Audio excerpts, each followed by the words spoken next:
Selamat teman. siang. Sudah memberikan waktunya. Ya. Saya mau sharing setelah saya membaca buku dari Budiman Sujatmiko tentang anak-anak revolusioner. Saya tertarik dengan tema musik adalah filosofi. Musik adalah filosofi, ya. Iya. Kenapa saya tertarik itu? Karena yang pertama saya suka musik. Jadi begitu melihat musik saya langsung tertarik dan membacanya. Setelah membaca, memang yang dituliskan Pak Debudi itu memang sangat relevan dengan keadaan masyarakat saat ini. Gitu. Saya mengambil masalah tentang kutipannya Pak Debudi yang menuliskan bahwa kalau misalkan kamu masuk ke dalam rumah itu terdapat barang-barang estetik, barang-barang kuno, barang-barang antik, buku-buku filosofi yang berantakan. Berarti kamu harus hati-hati dengan orang yang punya. Karena pasti dia kritis. Tetapi kalau kamu masuk ke dalam rumah yang dia punya barang-barang antik kuno tapi tertata rapi, itu mungkin hanya jadi pajangan saja. Jadi saya mengambil contoh anak muda zaman sekarang, Romo. Jadi anak muda zaman sekarang itu menyukai hal-hal yang estetik ya, seperti dipamerkan di Instagram. Cari tempat-tempat kuno buat foto biar dipandang bagus, biar dipandang indah. Tapi pada kenyataannya mereka, termasuk saya sendiri, mungkin juga sudah mengalami.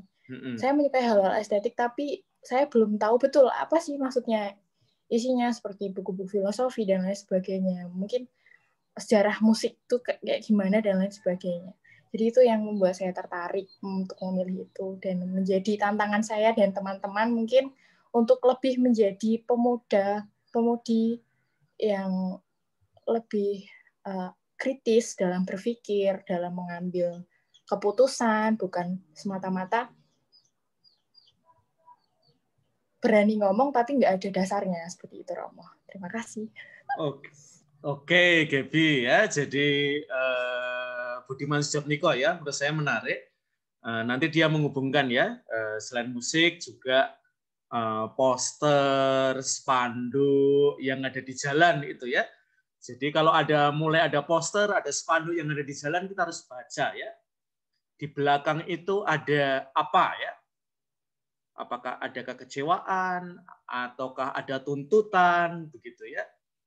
Maka sebenarnya cara-cara ya ketika negara itu lalu kemudian cenderung represif ya, entah dengan membubarkan atau bentuk-bentuk yang lainnya, jangan-jangan nanti nggak nangkep ya bahwa ada sesuatu yang mau disampaikan.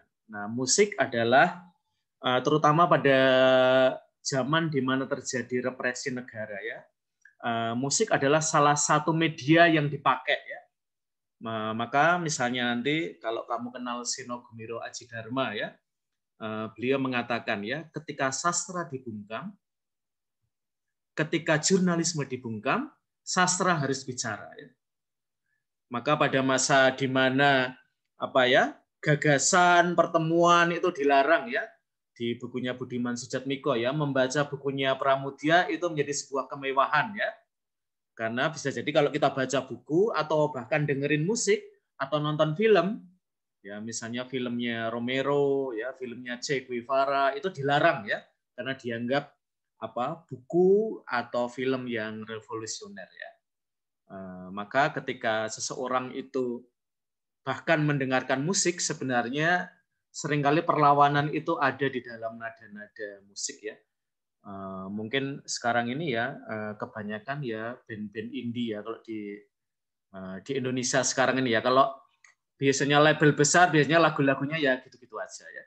Tetapi biasanya band-band indie ya, entah Efek Rumah Kaca nanti dan grup-grup lainnya ya, SID ya dan beberapa grup lain, saya kira lalu pesan semacam impiannya itu masih ada. Gitu.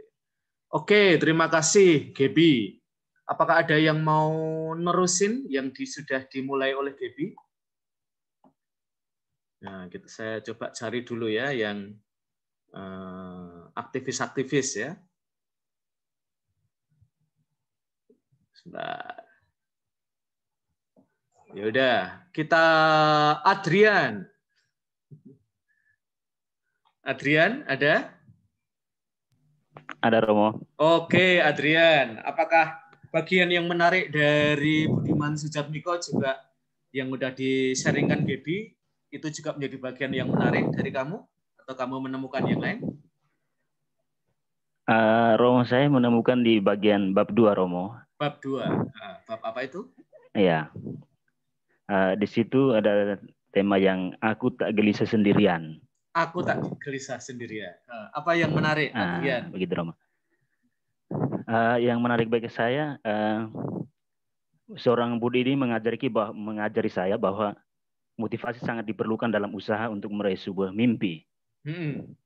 Nah, bagi saya, kisah Budi ini juga sungguh menginspirasi saya untuk belajar bagaimana menggapai impian.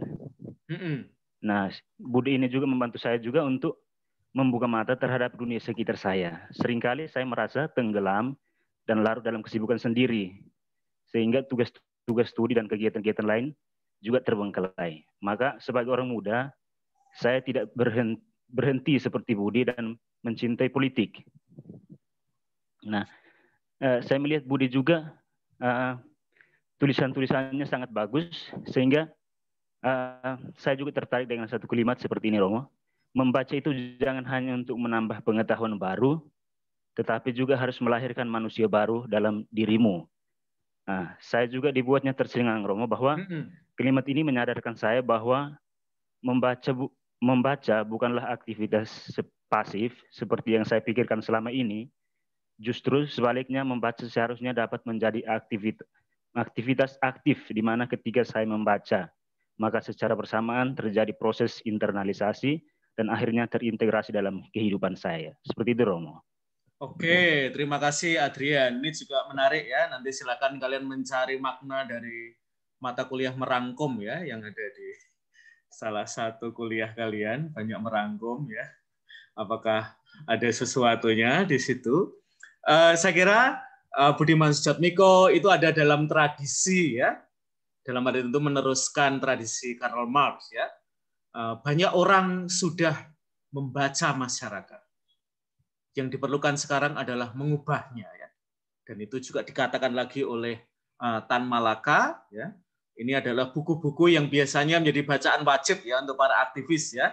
Jadi kalau kalian merasa diri aktivis belum baca Tan Malaka, belum baca Karl Marx ya, itu apa ya, baca dulu ya. Karena seperti Adrian tadi ya, memberikan tekanan pada membaca buku menjadi manusia baru ya. Karena ketika kita memiliki, nanti dalam bahasanya Budiman, adalah sikap kritis yang epistemik ya. Nah, itulah yang kemudian membuat dia gelisah ya, selalu gelisah ya. Ketika dia ada di ruang kuliah, dia memikirkan ya yang ada di luar kuliah. Ketika dia ada di luar kuliah, dia mulai memikirkan ya, apalagi yang harus saya baca ya.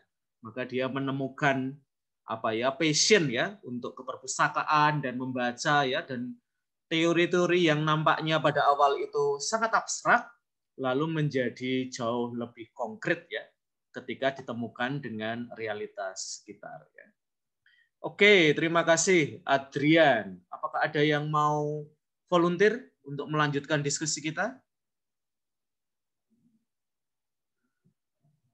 Oke, sambil nunggu. Realino Nugraha.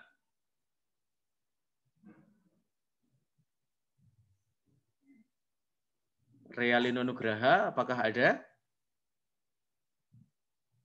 Swastika Punia Dewi.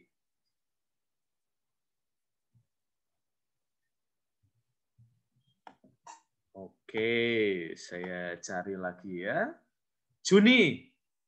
Yuk, Juni. Wajah kamu nampak ya, jadi saya pilih ya. Saya lebih tertarik di bab 6, Romo. Bab 6. Bab 6 itu ya, Sujatmiko menceritakan sebuah kisahnya waktu ia interogasi oleh polisi, Romo. Itu juga menarik ya buat saya. Ya, diinterogasi itu seorang perwira dari kepolisian mengatakan, oh ini ya yang namanya Budiman, mau jadi apa orang ini? Nah, di saat itu juga Sujatmiko bergumam pada dirinya sendiri. Kita lihat saja nanti siapa yang Indonesia akan berubah. Kami akan keluar dari tempat sebagai pemenang. Nah, sebenarnya ini juga mirip seperti yang terjadi di Yogyakarta sendiri, Romo. Ketika kemarin pada tanggal 8 itu di Yogyakarta sendiri juga terjadi demonstrasi kan, Romo. Betul. Nah, itu banyak sekali mahasiswa yang ditangkap, terus terjadi represif tindakan represif dari aparat kepada mahasiswa itu sendiri, Romo. Nah, dari situ saya sedikit berpikir ya, Romo. Ini konteksnya lebih mirip seperti direndahkan gitu loh, Romo. Apa yang ingin disampaikan oleh mahasiswa itu sendiri seakan-akan dibungkam seperti itu, Romo. Nah, ditambah lagi terjadi kerusuhan itu di Yogyakarta. Setelah pasca kerusuhan itu banyak mahasiswa itu juga direpresif oleh warga sekitar, Romo. Nah, hal ini menjadi seperti merendahkan mahasiswa, bahwa mahasiswa itu hanya perusak gitu, Romo. Ada opini masyarakat mengatakan seperti itu. Nah, tapi pada kenyataannya sebenarnya di Malioboro itu sendiri kekacauan atau kerusuhan itu sebenarnya bukan dilakukan oleh mahasiswa. Pada kenyataannya sebelum sampai di Malioboro banyak mahasiswa itu menjalankan aksi itu dengan damai. Tapi pas sudah di depan DPRD, tiba-tiba ada segerombolan orang, nggak tahu dari mana, yang akhirnya membuat sebuah kerusuhan. Nah, dari situ saya nyimpulin bahwa sebenarnya mahasiswa yang menyampaikan pendapat bukan semata-mata ingin rusuh saja, tapi dia seperti ingin mencari keadilan saja, Romo, dan menyampaikan suara terhadap pemerintah, memberikan kritikan kepada pemerintah.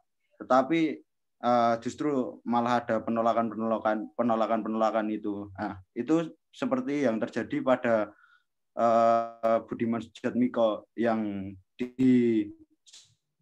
seperti diremehkan oleh kepolisian seperti itu, Romo. Oke. Itu saja, Romo, yang bisa saya omong. Terima kasih, Juni. Menurut saya yang menarik ya adalah Budiman Sujatmiko juga sharing di dalam bukunya Anak-anak Revolusi itu ya. Bagaimana generasi 98 itu mengorganisasi ya diri ya ketika demonstrasi ke jalan ya. Bahwa karena rapinya mereka mengorganisasi diri ya, kelompok penyusup itu dengan sangat gampang dikenali. Jadi mereka tahu betul ya siapa yang menyusup, ini berasal dari mana, karena biasanya setiap kampus itu ada simpulnya ya. Kita mengenakan sesuatu, lalu kita biasanya berada di dalam apa ya, entah dengan apa, dilindungi tali rafia atau apa. Jadi yang memang berasal dari kampus itu ada di dalam situ ya. Sementara nanti yang ada di luar itu berarti kelompok entah penyusup atau apa ya, kelompok yang pengen misalnya ya menumpang ya secara gelap ya di dalam demonstrasi itu. Lalu saya kira juga yang istimewa dari pembacaan kamu ya, bahwa orang muda itu adalah yang merawat ide ya. Jadi dan ide itu barangkali pada zamannya adalah ide yang berbahaya ya. Ide yang belum bisa dipahami ya, dan baru ketika reformasi ya, ide yang berbahaya itu, oh ya betul ya apa yang mereka pikirkan.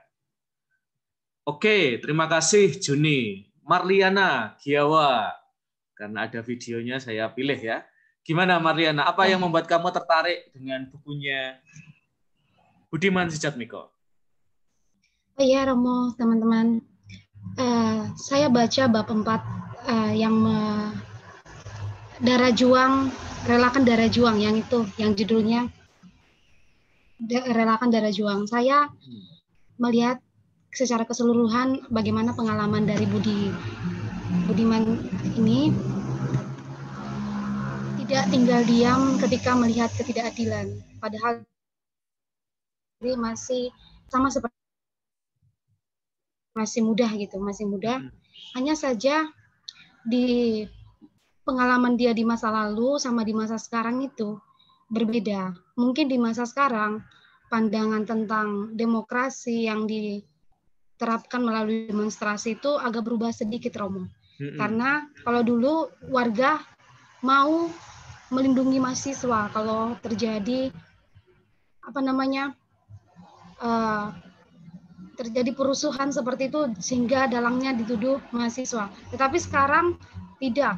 Malah mahasiswa dianggap tidak berpendidikan. Padahal di dalam buku Budiman ini sendiri mengatakan tujuan pendidikan itu adalah memanusiakan manusia.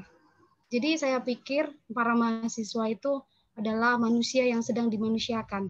Dan berarti ketika dalam proses itu mereka tidak akan tinggal diam dengan ketidakmanusiaan yang terjadi di sekitar mereka. Saya rasa itu sangat penting sekali, Romo dan teman-teman, karena kejadian beberapa hari atau beberapa minggu yang lalu ini, akhir-akhir ini itu cukup membekas di ingatan kita dan juga menjadi perbincangan hangat sampai saat ini.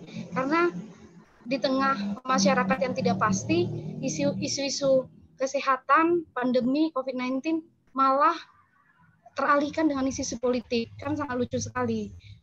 Masyarakat butuh perlindungan dari pandemi ini, malah dibuat bingung dengan keadaan politik dan keadaan masyarakat sekarang. Itu sangat memperhatinkan sekali, Romo.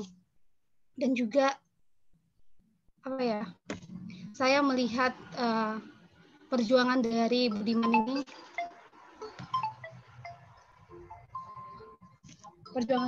ini, sangat luar biasa sekali. Kenapa? Karena beliau ini membawa dampak yang besar hingga saat ini kepada kami, Romo. Dari karya-karyanya, sungguh saya ketika baca dari bab pertama dan sekilas ke bab terakhir dan menarik, itu sungguh luar biasa. Mungkin teman-teman atau Romo sudah dengar kata-kata yang dia bilang hanya ada satu kata, lawan. Jadi saya juga pernah terbenak di pikiran saya waktu itu, masih ingat, sepertinya teman saya ketika kumpul bareng itu pernah bilang gini, jika baikmu dan diammu diremehkan orang dan diinjak, maka hanya satu kata, lawan. Karena tidak mungkin orang yang baik mempunyai niat yang buruk. Ketika sesuatu yang tidak harmonis terjadi, pasti orang tidak akan tahan seperti itu. Saya sangat tersentuh dengan kata-kata ini, karena kata-kata ini tuh membangun keberanian yang juga bukan keberanian tanpa pengertian seperti itu, Romo. Dan ini luar biasa sekali, Romo. Begitu dari saya, Romo. Terima kasih. Terima kasih, Marliana. Ya, kata-kata Wiji Tukul ya. Hanya ada satu kata ya, lawan ya. Ini menjadi kata yang menjadi referen ya dari banyak gerakan demonstrasi, terutama orang muda dan rakyat ya. Dan sebenarnya generasi 98 sudah mewanti-wanti ya generasi 2020 ini ya, bahwa jangan sampai kita itu ketemu di tempat demonstrasi tanpa kita ngobrol sebelumnya ya. Karena kita hanya ketemu di situ, hubungan kita itu transaksional ya. Tetapi ketika kita sudah ngobrol satu sama lain, kita sudah satu visi, lalu di dalam aksi itu ya tidak ada yang isu yang menunggangi atau kelompok yang berusaha menyusup dan seterusnya ya. Dan selalu ya teman-teman, mahasiswa adalah kelompok yang besar ya, setiap kali demonstrasi. Dan justru karena itu banyak kelompok ingin menunggangi. Ya. Karena mahasiswa itu dikumpulkan jauh lebih gampang ya daripada entah partai atau apa ya kelompok-kelompok lainnya ya. Nah, mahasiswa itu nggak dikasih makan aja mau kok ya. Asal apa ya isunya itu menarik untuk mereka. Ya. Dan saya kira itu kekuatan ya. Kezaliman di suatu negeri hanya membutuhkan segelintir orang jahat dengan ribuan orang pengecut di sekelilingnya. Suatu perjuangan pertama-tama harus mencari pemberani untuk melawan.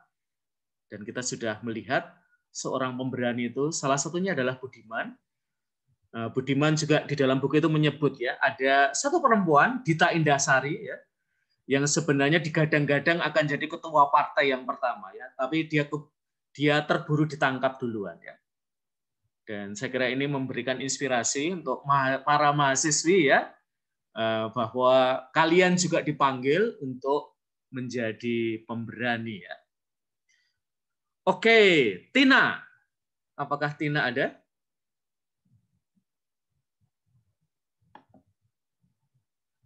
Oke. Kori Silviani. Kori ada? Ya, Romo. Ya, Kori. Gimana Kori? Apa yang menarik dari bacaan anak-anak revolusi buat Kori? Kalau suaranya agak dikerasin dikit ya. Ya, kalau dari saya Romo yang menarik itu dari bab 1. Nah, yang judulnya apa ya? Kepak kupu-kupu, yang itulah Romo. Mengapa bagian itu menarik untuk Kori? Karena menurut saya kemiskinan dan kematian itu apa ya? Sering terjadi di masyarakat kita, terutama kemiskinan. Yeah. Kalau berbicara tentang kemiskinan, pasti di antara kita pasti pernah dialami, kemudian di sekitarnya pasti ada kayak gitu. Dan kemiskinan itu ada sebagian orang yang dapat menerima, ada pula tidak dapat menerima sehingga melakukan hal-hal salah satunya tadi ini kematian itu Romo. Apa ya? Saya juga sempat berpikir ketika membaca bagian bab 1 ini, saya sempat berpikir karena kenapa orang-orang kecil atau orang yang mengalami kekurangan sering mendapat tindakan yang tidak adil. Seperti dikucilkan atau dijauhkan dari masyarakat kayak gitu.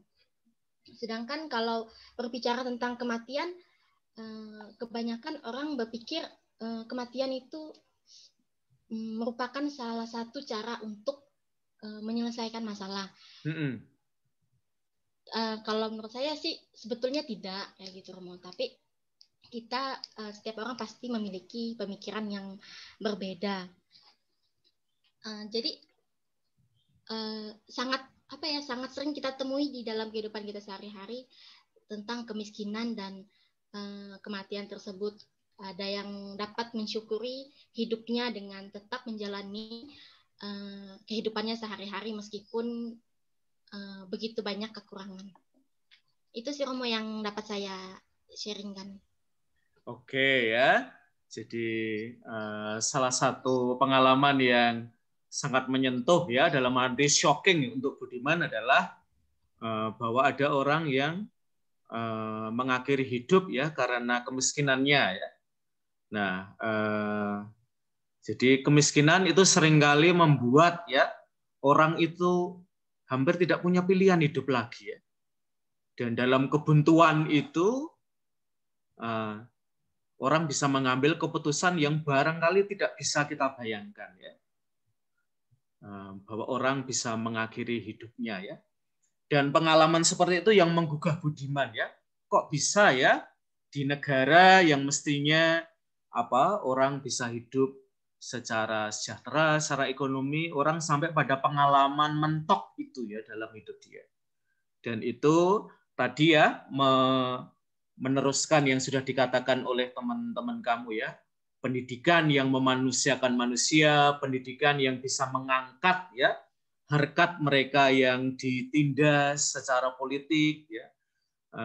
Itu lalu menjadi kekuatan ya dalam politiknya Budiman Sujatmiko, Partai Rakyat Demokratik ya, sehingga mimpi itu lalu menggumpal menjadi manifesto ya, menjadi partai yang lalu menyuarakan itu secara lebih lantang ya.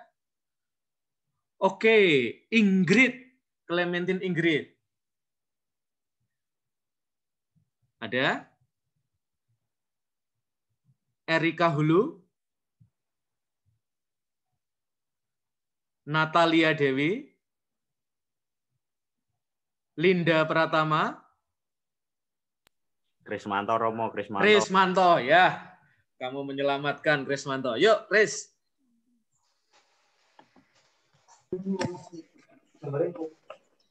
Yuk, Krismanto. Gimana, Kris? Ya, kalau saya lebih tertarik yang judul anak-anak petani itu, Romo. Mengapa itu menarik buat Krismanto? Karena di situ Budiman itu kayak ada sistem pengorganisasian kepada masyarakat, kayak dibekali gitu, masyarakat dibekali sebelum terjun ke lapangan. Jadi kayak ada semacam pengajaran gitulah, Romo, kayak masyarakat itu benar-benar dibekali dan dikasih informasi sedemikian rupa serta membentuk organisasi seperti yang tadi Romo sampaikan juga untuk pengorganisasian begitu, Romo. Jadi itu saat di lapangan, jadi mereka tuh benar-benar tahu apa yang mereka perjuangkan dan benar-benar tahu apa yang perlu diperjuangkan dan untuk apa mereka berjuang. Tidak seperti sekarang kan, ya mungkin ada sih konsolidasi, ada. Tetapi konsolidasi itu hanya orang-orang tertentu. Dan banyak mahasiswa juga yang hanya ikut-ikutan untuk turun ke jalan. Sehingga tidak tahu apa yang mereka perjuangkan, apa yang mereka teriak-teriakan di jalan itu cuma sebatas ikut-ikutan. Begitu, Romo, kalau dari saya. Oke, jadi ini ya, bahwa literasi politik ya, jadi pada akhirnya kan nanti ini ya, rakyat itu sendiri yang bisa bersuara ya. Terutama ketika rakyat belum bisa bersuara, memang tugas kita ya sebagai aktivis untuk menyuarakan ya. Tetapi ada waktunya ya bahwa rakyat sendiri yang berbicara ya. Dan saya kira ini lalu penting ya, entah itu pendidikan politik atau literasi politik. Jangan menyepelekan ya bahwa rakyat itu bodoh secara politik, tidak ya. Tetapi mereka seringkali perlu kita bantu ya untuk menyuarakan penderitaan mereka sendiri ya, sehingga mereka dalam hal ini tentu bisa menyampaikan ya mimpi-mimpinya ya. Dan saya kira terutama dalam masyarakat yang hidup dalam bahasa Budiman ya, dalam republik ketakutan ya. Lalu mereka dihantar kepada republik tanah terjanji ya, di mana mimpi-mimpi itu akan menjadi kenyataan. Oke, terima kasih teman-teman atas partisipasi kalian. Mudah-mudahan